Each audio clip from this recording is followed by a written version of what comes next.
¿Qué onda, gente linda del internet? El día de hoy les vengo con este concepto: mantengan la imagen de un jaguar azteca. Esta semillita se me plantó desde que vi la propuesta del Batman azteca.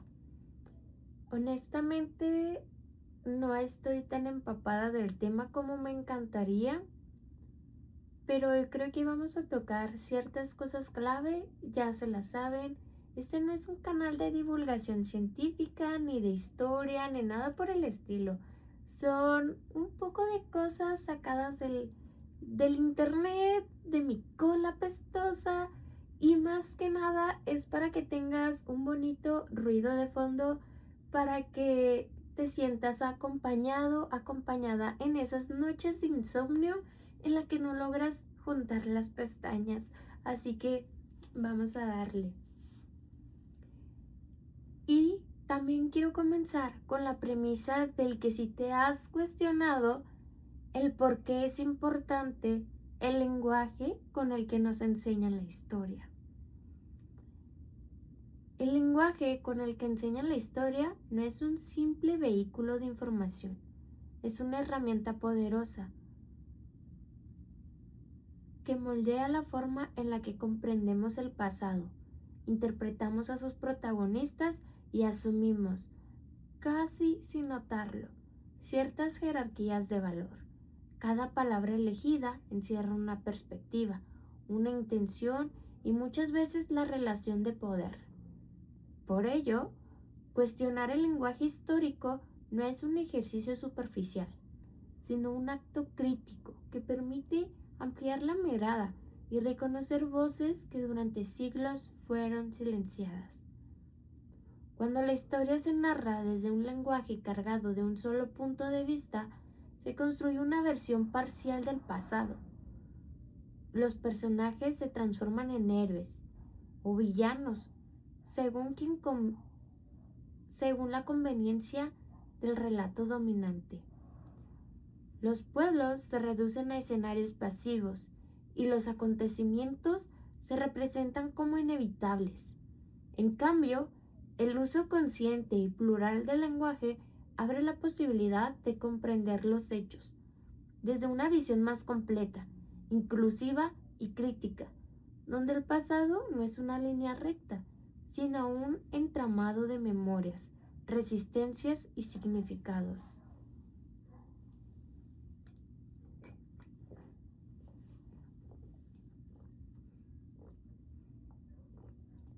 Un ejemplo claro de esta disputa narrativa es el episodio conocido como La Noche Triste. Ocurrió el 30 de junio de 1520, tradicionalmente descrita como una tragedia para los conquistadores españoles. Esta noche fue en realidad una victoria significativa para los pueblos que defendían su ciudad. Tras meses de tensión y violencia, los hombres liderados por Hernán Cortés intentaron huir de Tenochtitlán, pero fueron emboscados y prácticamente aniquilados en su retirada. Muchos murieron, otros fueron capturados.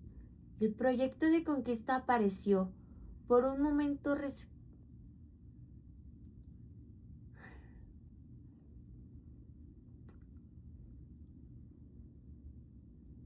El proyecto de conquista pareció por un momento resquebrajarse, desmoronarse.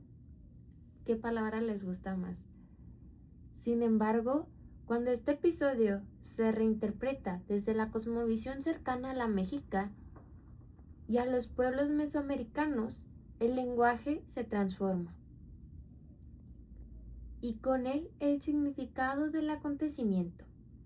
En la noche oscura, bajo el temblor del cielo, los defensores de la ciudad vieron caer a los invasores que habían profanado sus templos y quebrantado el equilibrio del mundo.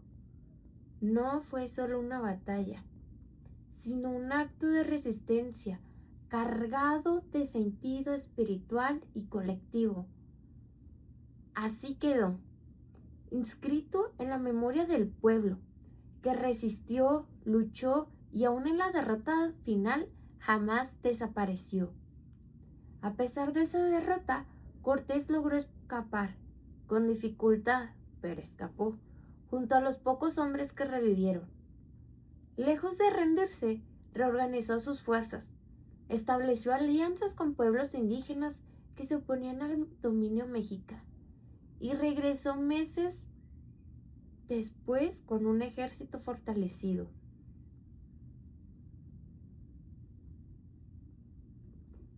Tras su logro ascendido, en 1521 Tenochtitlan cayó. Este hecho marcó el fin del poder mexica y el inicio del nuevo orden colonial. El lenguaje, el nacimiento de la Nueva España. De nuevo, el lenguaje suele representar este desenlace como una conquista, cuando también puede entenderse como una ruptura violenta del mundo indígena y de nuestras estructuras políticas, sociales y espirituales. Es precisamente desde esta reflexión sobre el lenguaje histórico que surge la necesidad de abordar otros elementos fundamentales de las cosmovisiones mesoamericanas, como la figura del nahual. Los nahuales forman parte de las creencias de diversos pueblos, entre ellos los nahuas, zapotecas y mixtecos. Su significado va mucho más allá de lo oculto, o mucho más allá de las interpretaciones simplificadas que se le han querido dar durante la colonia. La palabra nahual viene del náhuatl, nahuayí, asociada a lo oculto, lo velado o lo que no se muestra a simple vista. Un nahual es una persona que posee la capacidad espiritual de transformarse en un animal o de mantener un vínculo profundo con un espíritu animal que acompaña su destino.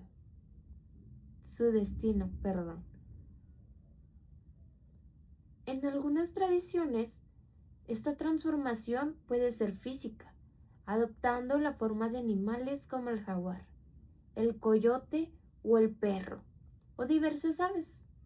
En otras, se transforma en conexión espiritual que otorga protección, fortaleza, conocimiento o conocimiento interior. Durante el periodo colonial, estas creencias fueron interpretadas desde la visión europea y cristiana, clasificando a los nahuales como brujos o hechiceros. Esta mirada alteró profundamente su significado original, asociándolos con lo maligno, lo prohibido. No obstante, dentro de muchas comunidades indígenas, el nahual no es una figura negativa. Puede ser un guía espiritual, un guardián del equilibrio o personas con un conocimiento especial en este mundo natural y espiritual. Hoy en día, la creencia de los nahuales sigue viva en distintas regiones rurales de México y Centroamérica.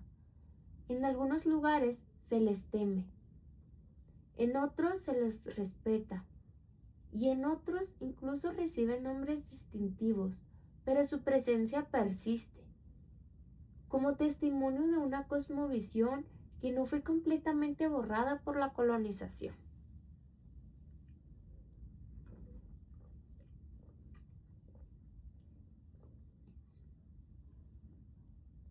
Y de nuevo, hablar de los nahuales es una vez más hablar del poder del lenguaje, de cómo la misma figura puede ser demonizada o valorada según quien cuente la historia. En conclusión, revisar el lenguaje con el que se enseña la historia no busca cambiar los hechos, sino enriquecer su comprensión. Al abrir espacio a otras narrativas, otras palabras y otras miradas, se recupera la complejidad del pasado y se reconoce con la dignidad de los pueblos que la vivieron. Solo así es posible construir una memoria histórica más justa, donde la historia no sea únicamente de la voz de los vencedores, sino también el eco que persiste de quienes resistieron. Ahora, ¿por qué decidí hablar de este tema y en este canal? Sabiendo que aquí, más que nada, quiero darle el espacio a esas teorías conspirativas.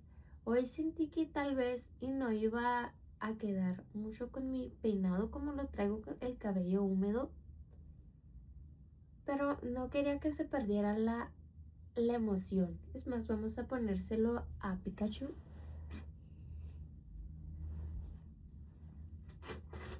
No, no.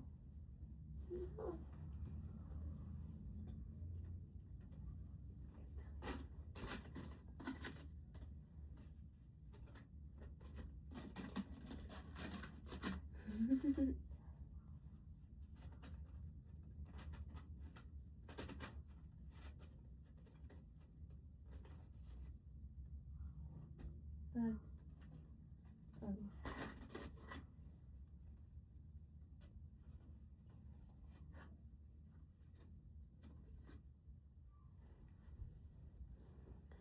Grande, no se nota. Bueno, X. ¿Por qué quise tomar el tema aquí? Bueno, como ustedes sabrán, aquí es para darle espacio a teorías raras del internet. Y la verdad yo me quedé pensando a raíz de que vi la película de Batman Azteca. La verdad no me encantó tanto, siento que tenemos mucho de dónde agarrarle, tenemos demasiada diversificación dentro de la cultura, pero bueno, lo vamos a dejar ese hecho de lado. Lo que sí me encantó es que sí dejaron a los españoles como los conquistadores usurpadores que fueron, porque sabemos que lo fueron. Y no, muchas veces no es simplemente resentimiento, muchas veces es ese coraje de persistencia que todavía en pleno siglo XXI se sigue viendo. Pero bueno, me volví a desviar. ¿Por qué? ¿Por qué hablar de este tema? Siento que aquí algo que me genera demasiada duda es el cómo si nosotros teníamos, no es, si los españoles tenían armas de fuego, ¿cómo es que si nosotros teníamos armas de piedras, tal vez, de maderas, tal vez sí de piedras preciosas? Realmente lo que nos ayudó, además de la persistencia, es del mismo hecho de que siempre hemos tenido esta cosmovisión de el querer conectar todos los elementales y el que posiblemente hubieron los nahuales, el jaguar de la noche o el jaguar de la oscuridad, fue este gran nahual, fue un gran nahual. Se dice que, a ver, dejen busco algo importante.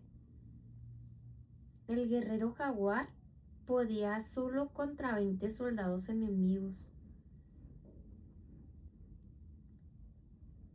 Ellos eran la élite de soldados especializados en ataques nocturnos.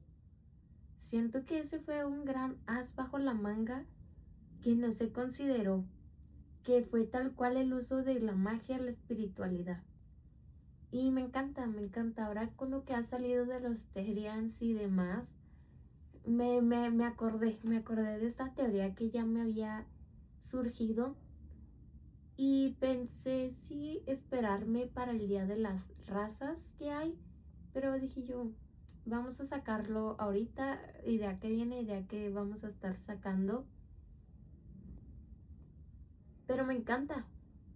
Les voy a contar una pequeña historia que yo nunca había escuchado acerca de los nahuales, pero me la contó un señor que vivía en por el sur de México. Y ustedes saben que la gente del sur de México son gente que le sabe a la brujería. O sea, no me acuerdo si fue por allá por Guerrero o si fue por Veracruz. La verdad no recuerdo.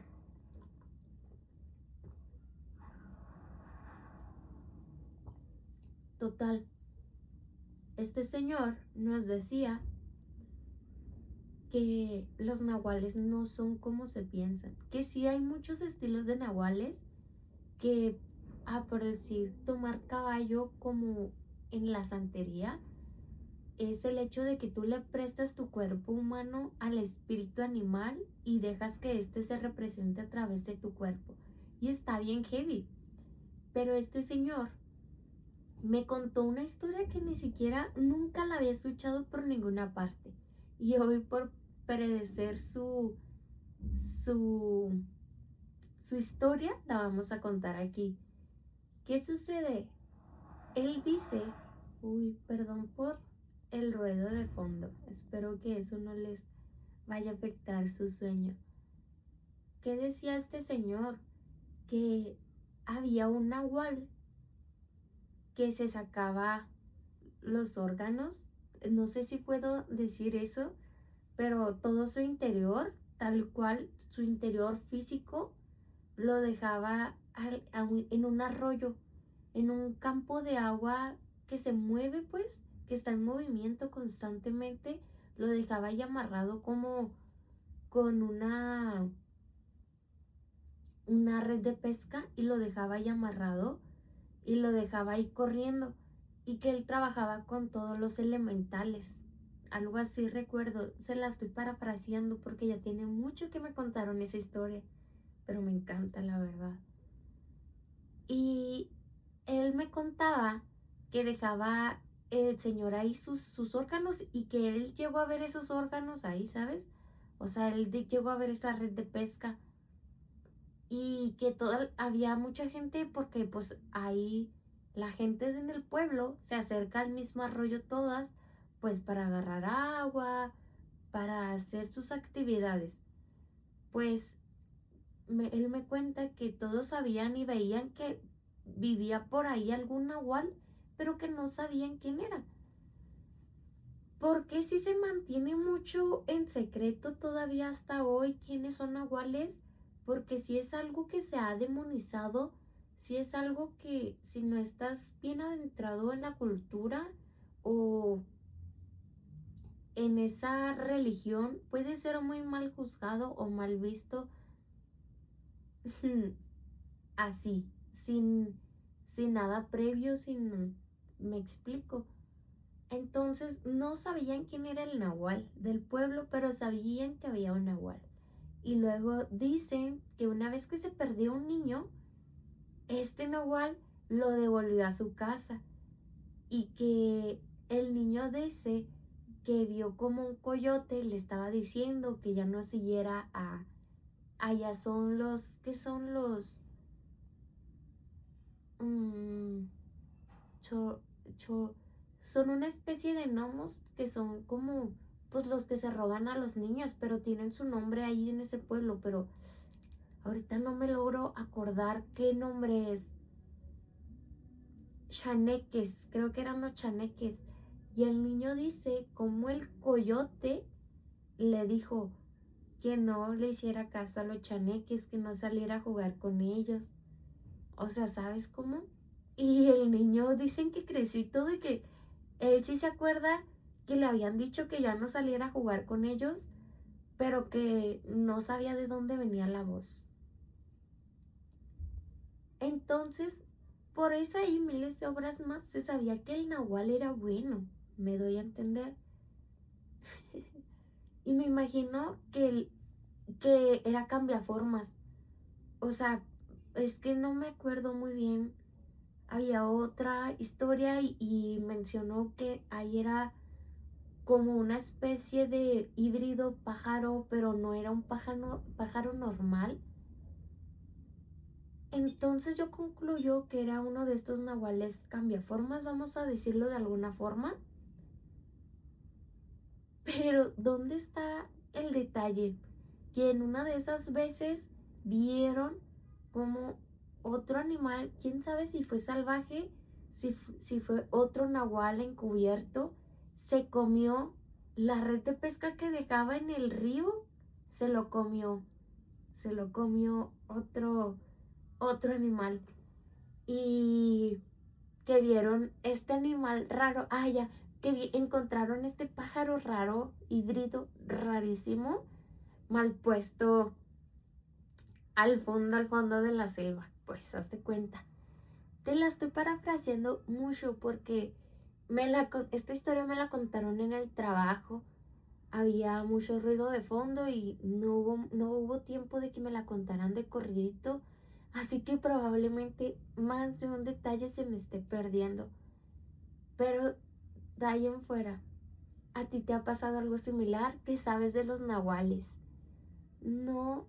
Y si te has dado cuenta que hay muchas cosas en nuestros libros de historia de la primaria y secundaria aún, en el que siguen tomando la narrativa de los españoles, de los europeos y sin más.